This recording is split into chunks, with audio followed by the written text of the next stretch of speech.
부활절 둘째 주간을 시작하시는 여러분들에게 하나님께서 동행하시고 또 이끌어 주시는, 그리고 부활하신 주님께서 주시는 생명의 은총이 충만하기를 축복합니다. 우리 삶에 영향을 주는 것들은 무엇이 있을까요? 아마 여러 가지 답이 있을 것 같습니다.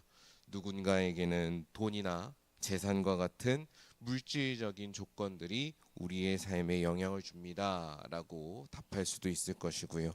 누군가는 인간관계라던가 내 마음의 평안이라던가 혹은 내가 갖고 있는 가치관 같은 그런 물질적이지 않은 것들을 떠올릴 수도 있을 것 같습니다.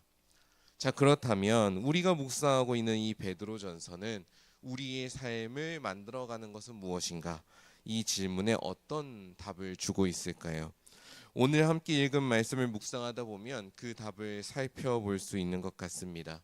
그래서 우리가 함께 말씀을 살펴보면서 우리가 오늘 하루를 어떻게 살아가고 또 어떤 삶을 살아가야 되고 또 어떤 삶을 살아가도록 또 하나님께서 말씀하여 주셨는지를 진지하게 생각해보고 또 각자의 믿음으로 결단하는 시간이 되기를 소망합니다.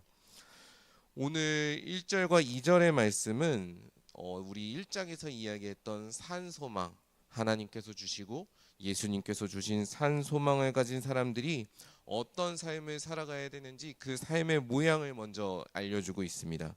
1절과 2절을 보시죠. 그러므로 모든 악독과 모든 기만과 외식과 시기와 모든 비방하는 말을 버리고 갓난아기들 같이 순전하고 신령한 젖을 사모하라. 이는 그로 말미암아 너희로 구원에 이르도록 자라게 하려 함이라. 아멘.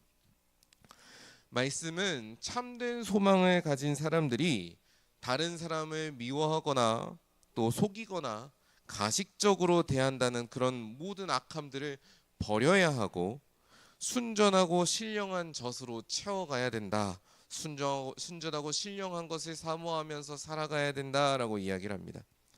이런 삶이 나쁘다고 생각하는 사람들은 아마 거의 없을 겁니다. 그 누가 악한 것을 선택하며 사는 삶이 좋다고 이야기하겠습니까? 특히 하나님을 믿는 우리들이라면 더더욱이나 그러하겠지요. 하지만 우리가 어떤 삶에 어떤 말에 동의하는 것과 그것을 직접 살아내는 것은 전혀 다른 차원의 일일 겁니다. 우리가 미움과 시기를 버려야 된다는 말에 고개를 끄덕이고 동의하지만 우리가 정말로 우리 안에 누군가를 향한 미움과 시기, 질투가 없던가요? 질투를 하지 말라고 이야기하지만 우리가 사이가 조금만 틀어져도 미워하게 되고 또 조금만 잘 되어도 질투하게 되는 것이 우리네 삶의 모습 아니던가요? 정직해야 된다고 말하지만 우리는 하루에도 얼마나 크고 작은 거짓말을 하면서 살아가는지요. 그런 점에서 오늘 우리가 읽은 이 1절과 2절의 말씀은 우리 삶에서 제대로 실천하기가 참으로 요원해 보이는 말씀처럼 들리기도 합니다. 그리고 이렇게 우리의 현실과 너무나도 떨어져 있는 그런 이야기들을 듣게 될 때면, 이렇게 이상적인 말씀을 듣다 보면 때로는 우리가 이렇게까지 살아야 되는 것인가? 왜 이렇게까지 살아야 되나? 싶은 푸념 섞인 의문이 들기도 합니다. 이런다고 삶이 더 나아지는 것도 아닐 것이고, 그리고 이런다고 해서 사람들이 알아주는 것도 아닐 것이고, 이런 회의감을 마주하기도 하지요. 이러한 의문과 회의감은 때때로는 너무나 심해져서 우리가 앞에서 얘기했던 어떤 물질적인 혹은 비물질적인 보상으로도 해소할 수 없을 때가 있는 것 같습니다. 그러다 보면 하나님의 말씀은 내가 따르기가 너무나 어려운, 나랑은 너무나 거리가 먼 그런 말씀이구나 라고 거리감을 두게 되곤 하지요. 오늘 말씀은 이러한 회의감과 무력감에 대해서 어떤 이야기를 들려줄까요? 이게 오늘 우리가 집중해서 살펴봐야 될 내용인 것 같습니다. 3절부터 이어지는 말씀이 그 말씀에서 그 답이 담겨 있는 것을 볼 수 있는데요. 9절과 10절의 말씀에 그 답변의 핵심이 있습니다. 9절과 10절의 말씀을 한번 보시지요. 그러나 너희는 택하신 족속이요 왕 같은 제사장들이요 거룩한 나라요 그의 소유가 된 백성이니 이는 너희를 어두운 데서 불러내어 그의 기이한 빛에 들어가게 하시니에 아름다운 덕을 선포하게 하려 하심이라. 너희가 전에는 백성이 아니더니 이제는 하나님의 백성이요 전에는 긍휼을 얻지 못하였더니 이제는 긍휼을 얻은 자니라. 아멘. 말씀은 예수 그리스도를 구주로 영접한 그리스도인들이 어떤 사람들인지를 얘기하고 있습니다. 이들은 누구입니까? 하나님의 택함을 받은 사람들이고 왕과 같이 존귀한 자들이고 하늘과 땅을 연결해 주는 제사장이다 이야기합니다. 우리 각 사람이 하나님께서 다스리시는 거룩한 나라의 현존이라 말하고요. 하나님의 소유가 된 거룩한 백성이라 이야기하고요. 하나님의 긍휼이라는 한없는 복을 입은 자들이다라고 말씀합니다. 오늘 말씀은 우리가 선하게 살아갈 때 1절과 2절에서 나온 것처럼 우리가 신령하고 순전한 것을 사모하면서 살아갈 때 어떤 유익을 얻을 수 있는가 논하지 않습니다. 오히려 선한 삶을 살기 위해서 분투할 것을 요청받는 우리가 누구인지를 이야기합니다. 이 말씀을 번역해 보면 이렇습니다. 여러분은 순전하고 신령한 삶을 사모하며 살아가야 됩니다. 왜냐하면 여러분은 택함을 받은 존귀한 왕이요 제사장이기 때문입니다. 여러분은 악을 멀리하고 버려야 합니다. 왜냐하면 여러분은 하나님께서 세우신 거룩한 나라요 그 나라에서 살아가는 거룩한 백성이기 때문입니다. 여러분은 구원의 여정 그 끝에 이를 때까지 이 삶을 포기하지 말고 계속해서 살아내야 합니다. 왜냐하면 우리 모두는 하나님의 긍휼을 입은 너무나도 놀라운 은혜를 받은 자들이기 때문입니다. 말씀은 우리가 누구인지, 즉 우리의 정체성이 무엇인지에 따라서 우리의 삶이 새롭게 정립된다고 이야기하는 겁니다. 그런데 우리가 생각해 보면 실제로 그렇지 않습니까? 내가 공부하기 때문에 학생이 되는 게 아닙니다. 오히려 내가 학생이라는 정체성을 가지게 되고 그것을 자각하면 공부에 힘쓰는 삶을 살게 됩니다. 내가 자녀를 양육하고 기르기 때문에 마냥 부모가 되는 게 아닙니다. 반대로 내가 부모라는 정체성을 자각해야지, 내가 부모로구나, 내가 아버지구나 어머니구나를 자각해야지 자녀를 실질적으로 양육하게 되고 보호하는 데 힘쓰게 됩니다. 우리의 신앙의 여정도 마찬가지라는 것이죠. 우리가 의로워지고 선해져서 그리스도인이 되는 것이 아닙니다. 우리가 의로워지고 선하는 것을 계속하게 되면서 어느 순간 내가 그리스도인이로구나 깨닫게 되는 것이 아닙니다. 반대입니다. 하나님께서 먼저 우리에게 그리스도인이라고, 택함 받은 백성이라고, 왕과 같은 제사장이라고, 거룩한 나라요 백성이라고 새로운 정체성을 부어주시는 겁니다.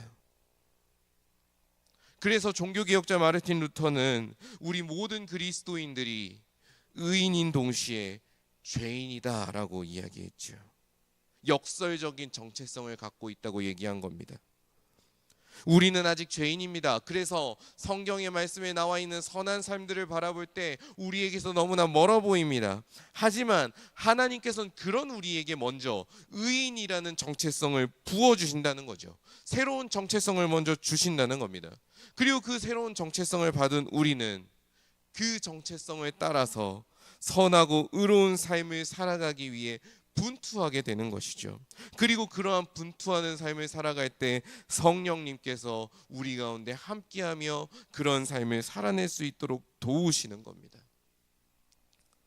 그러니 하나님의 택함을 받은 우리가 성경에 나오는 권면들을 보고 좌절하거나 의기소침하는 것은 하나님께서 원하시는 반응, 하나님께서 우리에게 주고자 하셨던 그런 반응들이 아닙니다. 이러한 삶을 살 수 있는 것이냐며 의심하는 것 또한 하나님께서 원하시는 반응이 아닙니다. 이러한 삶을 살아간다고 우리에게 어떤 유익이 있느냐 묻는 것도 번지수가 틀렸습니다. 이러한 질문들은 우리를 더욱더 낙담시키고 우리를 더욱더 무기력하게만 만드는 질문들이기 때문이죠. 오히려 우리는 성경에 기록된 선하고 거룩한 삶의 권면들을 마주할 때마다 오늘 말씀이 이야기하는 것처럼 내가 누구인지를 묻고 내가 누구인지를 기억해내야 합니다. 내가 하나님께 택함받은 존귀한 제사장이라는 확신이 있다면 우리는 그 확신에 따라서 그에 걸맞은 삶을 살아야 할 책임감과 열정을 회복할 수 있지 않을까요? 하나님께서 나를 통해 당신의 거룩한 나라를 드러내신다면 그 나라의 백성으로 살아가는 기쁨과 소망이 우리 가운데 생겨나지 않겠습니까? 우리가 나를 알아주는 사람이 단 한 사람만 있어도 그 사람을 위해서 온 힘을 다하게 된다고 하는데, 나에게 한없는 사랑과 긍휼을 베풀어 주시는 하나님을 내가 신뢰하고 날마다 말씀과 기도와 예배 가운데 만난다면 우리는 나를 그렇게 사랑해 주시는, 나를 품어 주시는 하나님의 말씀에 온 힘을 다해 순종하고자 하는 힘이 피어나지 않겠습니까?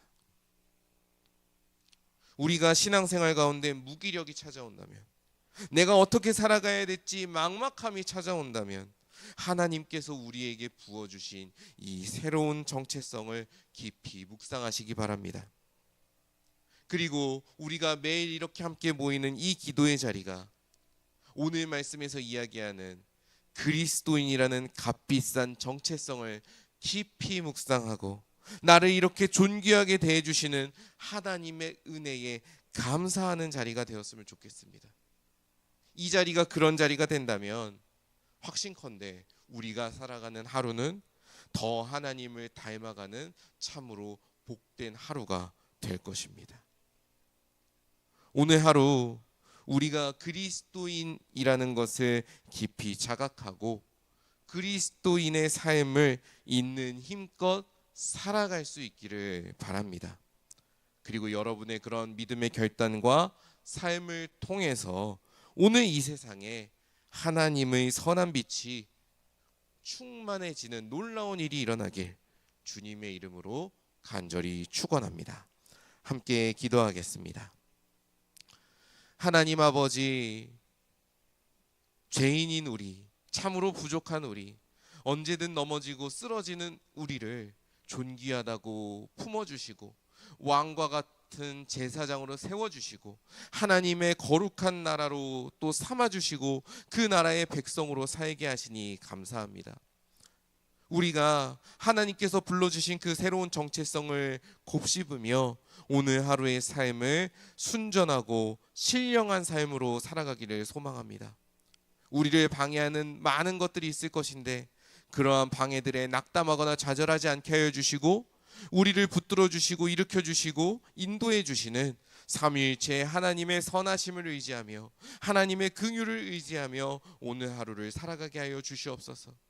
그리하여서 하나님께서 우리에게 부어주신 그 한없는 사랑의 복을 이 세상에 나누어 주고 하나님의 그 놀라우신 영광을 증거하는 우리들이 되게 하여 주시옵소서. 오늘 하루의 삶을 온전히 주님께 맡겨드립니다. 주님을 닮아가는 우리의 삶이 되게 해주시고 또 예수님의 그 놀라우심을 우리의 삶으로 말로 증거하는 그런 하루가 되게 하여 주시옵소서. 오늘 하루의 시종을 주님께 온전히 맡겨드리며 예수님의 이름으로 기도드립니다. 아멘.